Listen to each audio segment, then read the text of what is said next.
ओम नमः शिवाय। शिव पुराण का सरल भाषा में हिंदी रूपांतर। विद्येश्वर संहिता 21वां अध्याय। शिवलिंग की संख्या। सूत जी बोले, महर्षियों, पार्थिव लिंगों की पूजा करोड़ों यज्ञों का फल देने वाली है। कलियुग में शिवलिंग पूजन मनुष्यों के लिए सर्वश्रेष्ठ है। यह भोग और मोक्ष देने वाला एवं शास्त्रों का निश्चित सिद्धांत है। शिवलिंग 3 प्रकार के हैं, उत्तम, मध्यम और अधम। 4 अंगुल ऊंचे वेदी से युक्त सुंदर शिवलिंग को उत्तम शिवलिंग कहा जाता है। उससे आधा मध्यम तथा मध्यम से आधा अधम कहलाता है। ब्राह्मण, क्षत्रिय, वैश्य तथा शूद्रों को वैदिक उपचारों से आदर पूर्वक शिवलिंग की पूजा करनी चाहिए। ऋषि बोले, हे सूत जी, शिवजी के पार्थिव लिंग की कुल कितनी संख्या है? सूत जी बोले, हे ऋषियों, पार्थिव लिंग की संख्या मनोकामना पर निर्भर करती है। बुद्धि की प्राप्ति के लिए सद्भावना पूर्वक 1000 पार्थिव शिवलिंग का पूजन करें। धन की प्राप्ति के इच्छुक 1500 शिवलिंगों का तथा वस्त्र प्राप्ति हेतु 500 शिवलिंगों का पूजन करें। भूमि का इच्छुक 1000, दया भाव चाहने वाला 3000, तीर्थ यात्रा करने की चाह रखने वाले को 2000 तथा मोक्ष प्राप्ति के इच्छुक मनुष्य 1 करोड़ पार्थिव लिंगों की वेदोक्त विधि से पूजा आराधना करें। अपनी कामनाओं के अनुसार शिवलिंगों की पूजा करें। पार्थिव लिंगों की पूजा करोड़ों यज्ञों का फल देने वाली है तथा उपासक को भोग और मोक्ष प्रदान करती है। इसके समान कोई और श्रेष्ठ नहीं है, अर्थात यह सर्वश्रेष्ठ है। शिवलिंग की नियमित पूजा अर्चना से मनुष्य सभी विपत्तियों से मुक्त हो जाता है। शिवलिंग का नियमित पूजन भवसागर से तरने का सबसे सरल तथा उत्तम उपाय है। हर रोज लिंग का पूजन वेदोक्त विधि से करना चाहिए। भगवान शंकर का नैवेद्यांत पूजन करना चाहिए। भगवान शंकर की 8 मूर्तियां पृथ्वी, जल, अग्नि, वायु, आकाश, सूर्य, चंद्रमा तथा यजमान हैं। इसके अतिरिक्त शिव, भव, रुद्र, उग्र, भीम, ईश्वर, महादेव तथा पशुपति नामों का भी पूजन करें। अक्षत, चंदन और बेलपत्र लेकर भक्तिपूर्वक शिवजी का पूजन करें तथा उनके परिवार, जिसमें ईशान, नंदी, चंड, महाकाल, भृंगी, वृष, स्कंद, कपर्दीश्वर, शुक्र तथा सोम हैं, का 10 दिशाओं में पूजन करें। शिवजी के वीरभद्र और कीर्तिमुख के पूजन के पश्चात 11 रुद्रों की पूजा करें। पंचाक्षर मंत्र का जाप करें तथा शतरुद्रीय और शिव पंचाग का पाठ करें। इसके उपरांत शिवलिंग की परिक्रमा कर शिवलिंग का विसर्जन करें। रात्रि के समय समस्त देव कार्यों को उत्तर दिशा की ओर मुंह करके ही करना चाहिए। पूजन करते समय मन में भगवान शिव का स्मरण करना चाहिए। जिस स्थान पर शिवलिंग स्थापित हो वहां पर पूर्व, पश्चिम और उत्तर दिशा में न बैठें, क्योंकि पूर्व दिशा भगवान शिव के सामने पड़ती है और इष्ट देव का सामना नहीं रोकना चाहिए। उत्तर दिशा में शक्ति स्वरूपा देवी उमा विराजमान रहती हैं। पश्चिम दिशा में शिवजी का पीछे का भाग है और पूजा पीछे से नहीं की जा सकती, इसलिए दक्षिण दिशा में उत्तराभिमुख होकर बैठना चाहिए। शिव के उपासकों को भस्म से त्रिपुंड लगाकर रुद्राक्ष की माला, बेलपत्र आदि लेकर भगवान का पूजन करना चाहिए। यदि भस्म न मिले तो मिट्टी से ही त्रिपुंड का निर्माण करके पूजन करना चाहिए। विद्येश्वर संहिता 22वां अध्याय। शिव नैवेद्य और बिल्व महात्म्य।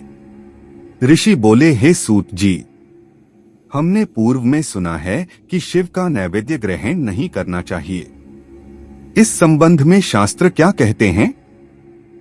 इसके बारे में बताइए तथा बिल्व के महात्म्य को भी स्पष्ट कीजिए। सूत जी ने कहा, हे मुनियों, आप सभी शिव व्रत का पालन करने वाले हैं, इसलिए मैं आपको प्रसन्नतापूर्वक सारी बातें बता रहा हूं। आप ध्यानपूर्वक सुने। भगवान शिव के भक्त को, जो उत्तम व्रत का पालन करता है तथा बाहर भीतर से पवित्र व शुद्ध है, अर्थात निष्काम भावना से भगवान शंकर की पूजा अर्चना करता है, शिव नैवेद्य का अवश्य भक्षण करना चाहिए, क्योंकि नैवेद्य को देख लेने से ही सारे पाप दूर हो जाते हैं।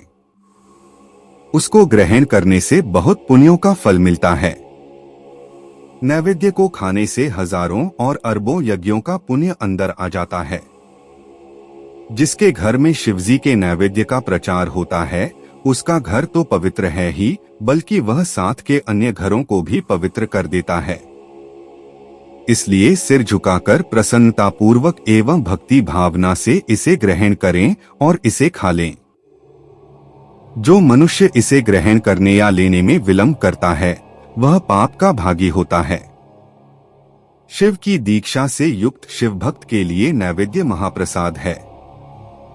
जो मनुष्य भगवान शिव के अलावा अन्य देवताओं की दीक्षा भी धारण किए हैं, उनके संबंध में ध्यानपूर्वक सुनिए। ब्राह्मणों, जहाँ से शालग्राम शिला की उत्पत्ति होती है, वहाँ उत्पन्न लिंग में रसलिंग में, पाषाण, रजत तथा सुवर्ण से निर्मित लिंग में, देवताओं तथा सिद्धों द्वारा प्रतिष्ठित लिंग में, केसर लिंग, स्फटिक लिंग, रत्न निर्मित लिंग तथा समस्त ज्योतिर्लिंगों में विराजमान भगवान शिव के नैवेद्य को ग्रहण करना चांद्रायण व्रत के समान पुण्यदायक है। शिव नैवेद्य भक्षण करने एवं उसे सिर पर धारण करने से ब्रह्मा हत्या के पाप से भी छुटकारा मिल जाता है और मनुष्य पवित्र हो जाता है। परंतु जहाँ चांडालों का अधिकार हो, वहाँ का महाप्रसाद भक्तिपूर्वक भक्षण नहीं करना चाहिए। बाणलिंग, लौह निर्मित लिंग, सिद्धलिंग उपासना से प्राप्त अर्थात सिद्धों द्वारा स्थापित लिंग, स्वयंभूलिंग एवं मूर्तियों का जहाँ पर चंड का अधिकार नहीं है, जो मनुष्य भक्तिपूर्वक स्नान कराकर उस जल का 3 बार आचमन करता है, उसके सभी कायिक, वाचिक और मानसिक पाप नष्ट हो जाते हैं। जो वस्तु भगवान शिव को अर्पित की जाती है, वह अत्यंत पवित्र मानी जाती है। हे ऋषियों, बिल्व अर्थात बेल का वृक्ष महादेव का रूप है। देवताओं द्वारा इसकी स्तुति की गई है। तीनों लोकों में स्थित सभी तीर्थ बिल्व में ही निवास करते हैं, क्योंकि इसकी जड़ में लिंग रूपी महादेव जी का वास होता है। जो इसकी पूजा करता है, वह निश्चय ही शिवपद प्राप्त करता है। जो मनुष्य बिल्व की जड़ के पास अपने मस्तक को जल से सींचता है, उसे संपूर्ण तीर्थ स्थलों पर स्नान का फल प्राप्त होता है। बिल्व की जड़ों को पूरा पानी से भरा देखकर भगवान शिव संतुष्ट एवं प्रसन्न होते हैं। जो मनुष्य बिल्व की जड़ों अर्थात मूल भाग का गंध, पुष्प इत्यादि से पूजन करता है, वह सीधा शिवलोक जाता है। उसे संतान और सुख की प्राप्ति होती है।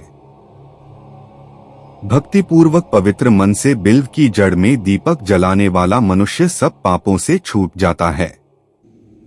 इस वृक्ष के नीचे जो मनुष्य एक शिवभक्त ब्राह्मण को भोजन कराता है, उसे 1 करोड़ ब्राह्मणों को भोजन कराने का फल मिलता है। इस वृक्ष के नीचे दूध घी में पके अन्न का दान देने से दरिद्रता दूर हो जाती है। हे ऋषियों, प्रवृत्ति और निवृत्ति के 2 मार्ग हैं। प्रवृत्ति के मार्ग में पूजा पाठ करने से मनोरथ पूर्ण हो जाते हैं। यह संपूर्ण अभीष्ट फल प्रदान करता है। किसी सुपात्र गुरु द्वारा विधि विधान से पूजन कराएं। अभिषेक के बाद अघनी चावल से बना नैवेद्य अर्पण करें। पूजा के अंत में शिवलिंग को संपुट में विराजमान कर घर में किसी शुद्ध स्थान पर रख दें। निवृत्ति मार्गी उपासकों को हाथ में ही पूजन करना चाहिए। भिक्षा में प्राप्त भोजन को ही नैवेद्य के रूप में अर्पित करें। निवृत्ति पुरुषों के लिए सूक्ष्म लिंग ही श्रेष्ठ है। विभूति से पूजन करें तथा विभूति को ही निवेदित करें। पूजा करने के उपरांत लिंग को मस्तक पर धारण करें। विद्येश्वर संहिता 23वां अध्याय। शिव नाम की महिमा। ऋषि बोले, हे व्यास शिष्य सूत जी, आपको नमस्कार है। हम पर कृपा कर हमें परम उत्तम रुद्राक्ष तथा शिव नाम की महिमा का महात्म्य सुनाइए। सूत जी बोले, हे ऋषियों, आपने बहुत ही उत्तम तथा समस्त लोगों के हित की बात पूछी है। भगवान शिव की उपासना करने वाले मनुष्य धन्य हैं। उनका मनुष्य होना सफल हो गया है। साथ ही शिव भक्ति से उनके कुल का उद्धार हो गया है। जो मुख मनुष्य अपने से सदाशिव और शिव नामों का उच्चारण करते हैं, पाप उनका स्पर्श भी नहीं कर पाता है। भस्म, रुद्राक्ष और शिव नाम त्रिवेणी के समान महापुण्यमय हैं। इन तीनों के निवास और दर्शन मात्र से ही त्रिवेणी के स्नान का फल प्राप्त हो जाता है। इनका निवास जिसके शरीर में होता है, उसके दर्शन से ही सभी पापों का विनाश हो जाता है। भगवान शिव का नाम गंगा है, विभूति, भस्म, यमुना मानी गई है तथा रुद्राक्ष को सरस्वती कहा गया है। इनकी संयुक्त त्रिवेणी समस्त पापों का नाश करने वाली है। हे श्रेष्ठ ब्राह्मणों, इनकी महिमा सिर्फ भगवान महेश्वर ही जानते हैं। यह शिव नाम का महात्म्य समस्त पापों को हर लेने वाला है। शिव नाम अग्नि है और महापाप पर्वत है। इस अग्नि से पाप रूपी पर्वत जल जाते हैं। शिव नाम को जपने मात्र से ही पाप मूल नष्ट हो जाते हैं। जो मनुष्य इस पृथ्वी लोक में भगवान शिव के जाप में लगा हुआ रहता है, वह विद्वान, पुण्यात्मा और वेदों का ज्ञाता है। उसके द्वारा किए गए धर्म कर्म फल देने वाले हैं। जो भी मनुष्य शिव नाम रूपी नौका पाकर भवसागर को तर जाते हैं, उनके भवरूपी पाप निःसंदेह ही नष्ट हो जाते हैं। जो पाप रूपी दावानल से पीड़ित हैं, उन्हें शिव नाम रूपी अमृत का पान करना चाहिए। हे मुनीश्वरों, जिसने अनेक जन्मों तक तपस्या की है, उसे ही पापों का नाश करने वाली शिव भक्ति प्राप्त होती है। जिस मनुष्य के मन में कभी न खंडित होने वाली शिव भक्ति प्रकट हुई है, उसे ही मोक्ष मिलता है। जो अनेक पाप करके भी भगवान शिव के नाम जप में आदर पूर्वक लग गया है, वह समस्त पापों से मुक्त हो जाता है। इसमें जरा भी संशय नहीं है। जिस प्रकार जंगल में दावानल से दग्ध हुए वृक्ष भस्म हो जाते हैं, उसी प्रकार शिव नाम रूपी दावानल से दग्ध होकर उसके सारे पाप भस्म हो जाते हैं। जिसके भस्म लगाने से अंग पवित्र हो गए हैं और जो आदर सहित शिव नाम जपता है, वह इस अथाह भवसागर से पार हो जाता है। संपूर्ण वेदों का अवलोकन करके महर्षियों ने शिव नाम को संसार सागर को पार करने का उपाय बताया है। भगवान शंकर के एक नाम में भी पाप को समाप्त करने की इतनी शक्ति है कि उतने पातक कभी कोई मनुष्य कर ही नहीं सकता। पूर्व काल में इंद्रद्युम्न नाम का एक महापापी राजा हुआ था और एक ब्राह्मण युवती जो बहुत पाप कर चुकी थी, शिव नाम के प्रभाव से दोनों उत्तम गति को प्राप्त हुए। हे द्विजो, इस प्रकार मैंने तुमसे शिव नाम की महिमा का वर्णन किया है। विद्येश्वर संहिता 24वां अध्याय। भस्मधारण की महिमा। सूत जी ने कहा, हे ऋषियों, अब मैं तुम्हारे लिए समस्त वस्तुओं को पावन करने वाले भस्म का महात्म्य सुनाता हूँ। भस्म दो प्रकार की होती है, एक महाभस्म और दूसरी स्वल्प भस्म। महाभस्म के भी अनेक भेद हैं। यह तीन प्रकार की होती है, श्रोता, स्मार्थ और लौकिक। श्रोता और स्मार्थ भस्म केवल ब्राह्मणों के ही उपयोग में आने योग्य है। लौकिक भस्म का उपयोग सभी मनुष्यजन कर सकते हैं। ब्राह्मणों को वैदिक मंत्रों का जाप करते हुए भस्म धारण करनी चाहिए तथा अन्य मनुष्य बिना मंत्रों के भस्म धारण कर सकते हैं। उपलों से सिद्ध की हुई भस्म आग्नेय भस्म कहलाती है। यह त्रिपुंड का द्रव्य है। अन्य यज्ञ से प्रकट हुई भस्म भी त्रिपुंड धारण के काम आती है। जाबाली उपनिषद के अनुसार अग्नि इत्यादि मंत्रों द्वारा 7 बार जल में भिगोकर शरीर में भस्म लगाएं। तीनों संध्याओं में जो शिव भस्म से त्रिपुंड लगाता है, वह सब पापों से मुक्त होकर शिव की कृपा से मोक्ष पाता है। त्रिपुंड और भस्म लगाकर विधिपूर्वक जाप करें। भगवान शिव और विष्णु ने भी त्रिपुंड धारण किया है। अन्य देवियों सहित भगवती उमा और देवी लक्ष्मी ने इनकी प्रशंसा की है। ब्राह्मणों, क्षत्रियों, वैश्यों, शूद्रों, वर्णसंकरों तथा जातिभ्रष्ट पुरुषों ने भी उद्धूलन एवं त्रिपुंड रूप में भस्म धारण की है। महर्षियों, इस प्रकार संक्षेप में मैंने त्रिपुंड का महात्म्य बताया है।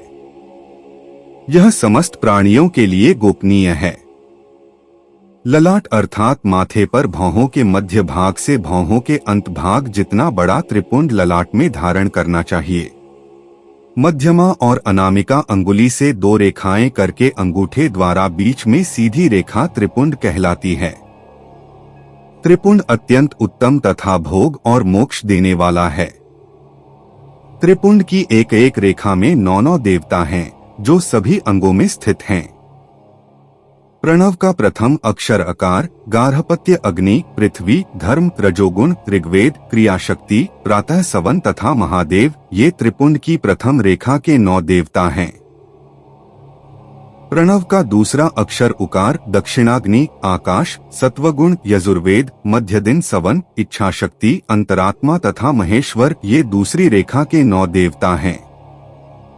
प्रणव का तीसरा अक्षर मकार, आहवनीय अग्नि, परमात्मा, तमोगुण, द्युलोक, ज्ञान शक्ति, सामवेद, तृतीय सवन तथा शिव, ये तीसरी रेखा के 9 देवता हैं। प्रतिदिन स्नान से शुद्ध होकर भक्तिभाव से त्रिपुंड में स्थित देवताओं को नमस्कार कर त्रिपुंड धारण करें तो भोग और मोक्ष दोनों की प्राप्ति होती है। भस्म को 32, 16, 8 अथवा 5 स्थानों में धारण करें। सिर, माथा, दोनों कान, दोनों आंखें, नाक के दोनों नथुनों, दोनों हाथ, मुंह, कंठ, दोनों कोहनी, दोनों भुजदंड, हृदय, दोनों बगल, नाभि, दोनों अंडकोश, दोनों उरु, दोनों घुटनों, दोनों पिंडली, दोनों जांघों और पांव आदि 32 अंगों में क्रमशः अग्नि, वायु, पृथ्वी, देश, 10 दिशाएं, 10 दिक्पाल, 8 वसुंधरा, ध्रुव, सोम, आम, अनिल, प्रातःकाल इत्यादि का नाम लेकर भक्तिभाव से त्रिपुंड धारण करें अथवा एकाग्रचित्त हो 16 स्थान में ही त्रिपुंड धारण करें। सिर, माथा, कंठ, दोनों कंधों, दोनों हाथों, दोनों कोहनियों तथा दोनों कलाइयों, हृदय, नाभि, दोनों पसलियों एवं पीठ में त्रिपुंड लगाकर इन 16 अंगों में धारण करें। तब अश्विनी कुमार, शिव शक्ति, रुद्र, ईश, नारद और वामा आदि 9 शक्तियों का पूजन करके उन्हें त्रिपुंड में धारण करें। सिर, बालों, दोनों कान, मुंह, दोनों हाथ, हृदय, नाभि, उरुयुगल, दोनों पिंडली एवं दोनों पांवों, इन 16 अंगों में क्रमशः शिव, चंद्रमा, रुद्र, ब्रह्मा, गणेश, लक्ष्मी, विष्णु, शिव, प्रजापति, नाग, दोनों नाग कन्या, ऋषि कन्या, समुद्र तीर्थ इत्यादि के नाम स्मरण करके त्रिपुंड भस्म धारण करें। माथा, दोनों कान, दोनों कंधे, छाती, नाभि एवं गुह्य अंग आदि 8 अंगों में सप्तऋषि ब्राह्मणों का नाम लेकर भस्म धारण करें अथवा मस्तक, दोनों भुजाएं, हृदय और नाभि, इन 5 स्थानों को भस्म धारण करने के योग्य बताया गया है। देश तथा काल को ध्यान में रखकर भस्म को अभिमंत्रित करना चाहिए तथा भस्म को जल में मिलाना चाहिए। त्रिनेत्रधारी, सभी गुणों के आधार तथा सभी देवताओं के जनक और ब्रह्मा एवं रुद्र की उत्पत्ति करने वाले परब्रह्म परमात्मा शिव का ध्यान करते हुए नमः शिवाय मंत्र को बोलते हुए माथे एवं अंगों पर त्रिपुंड धारण करें। विद्येश्वर संहिता 25वां अध्याय। रुद्राक्ष महात्म्य। सूत जी कहते हैं, महाज्ञानी शिवस्वरूप शौनक, भगवान शंकर के प्रिय रुद्राक्ष का महात्म्य मैं तुम्हें सुना रहा हूँ। यह रुद्राक्ष परम पावन है। इसके दर्शन, स्पर्श एवं जप करने से समस्त पाप नष्ट हो जाते हैं। इसकी महिमा तो स्वयं सदाशिव ने संपूर्ण लोकों के कल्याण के लिए देवी पार्वती को सुनाई है। भगवान शिव बोले, हे देवी, तुम्हारे प्रेमवश भक्तों के हित की कामना से रुद्राक्ष की महिमा का वर्णन कर रहा हूँ। पूर्व काल में मैंने मन को संयम में रखकर हजारों दिव्य वर्षों तक घोर तपस्या की। एक दिन अचानक मेरा मन क्षुब्ध हो उठा और मैं सोचने लगा कि मैं संपूर्ण लोकों का उपकार करने वाला स्वतंत्र परमेश्वर हूँ। अतः मैंने लीलावश अपने दोनों नेत्र खोल दिए। नेत्र खुलते ही मेरे नेत्रों से जल की झड़ी लग गई। उसी से गौड़ देश से लेकर मथुरा, अयोध्या, काशी, लंका, मल्याचल पर्वत आदि स्थानों में रुद्राक्षों के पेड़ उत्पन्न हो गए। तभी से इनका महात्म्य बढ़ गया और वेदों में भी इनकी महिमा का वर्णन किया गया है। इसलिए रुद्राक्ष की माला समस्त पापों का नाश कर भक्ति मुक्ति देने वाली है। ब्राह्मण, वैश्य, क्षत्रिय और शूद्र जातियों में जन्मे शिव भक्त सफेद, लाल, पीले या काले रुद्राक्ष धारण करें। मनुष्यों को जाति अनुसार ही रुद्राक्ष धारण करना चाहिए। आंवले के फल के बराबर रुद्राक्ष को श्रेष्ठ माना जाता है।